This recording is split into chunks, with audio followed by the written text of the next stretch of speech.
Hey, Cornerstone. How y'all doing? Earlier this week I was reading in the book of Genesis, one of the earliest creation stories in our Bible. It's in the first chapter of Genesis. And it starts off with this idea that before anything was here, the earth was empty and chaotic and abstract and purposeless.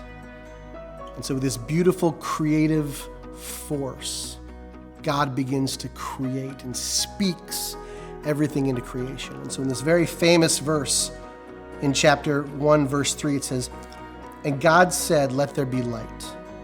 And there was light. And God saw that the light was good. And he separated the light from the darkness.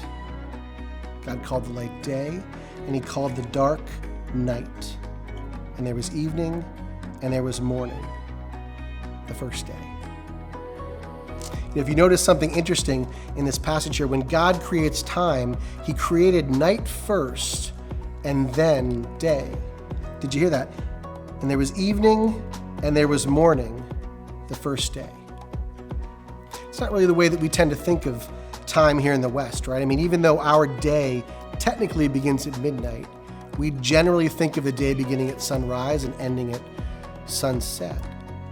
But if you look at a Jewish calendar, both today as well as in the ancient times, that's not the way they looked at days.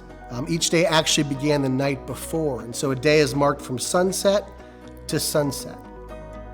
I was curious about this, and it was once explained to me like this. In the good world that God created, does darkness extinguish light, or does light burst forth from darkness?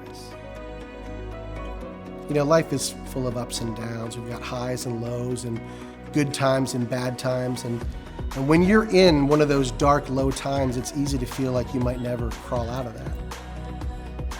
But something amazing that I find is usually just at the right time, something comes along, a cool breeze or a bit of encouragement, a kind word at just the right moment.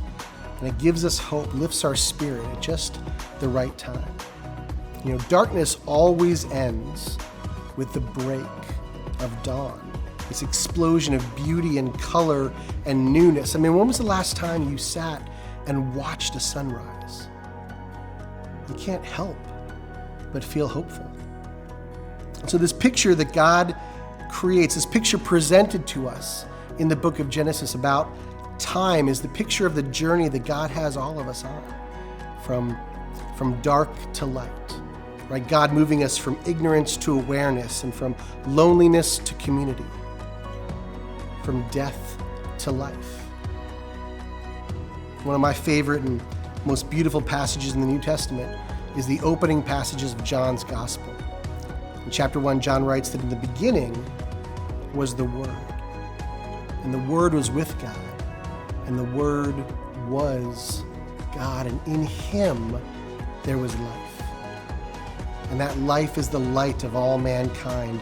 And the light shines in the darkness. And the darkness has not overcome it. I am the light of the world. Jesus said, whoever follows me will never walk in darkness, but will have the light of life. So be encouraged. If you are stumbling in the dark right now, know that the light of the world is always with you, always beating back the dark. And so when you feel like life has thrown you a curveball, that just knocked the wind out of you or turned out the lights, I want you to remember the words of God in Genesis chapter 1. There was evening, and then there was morning.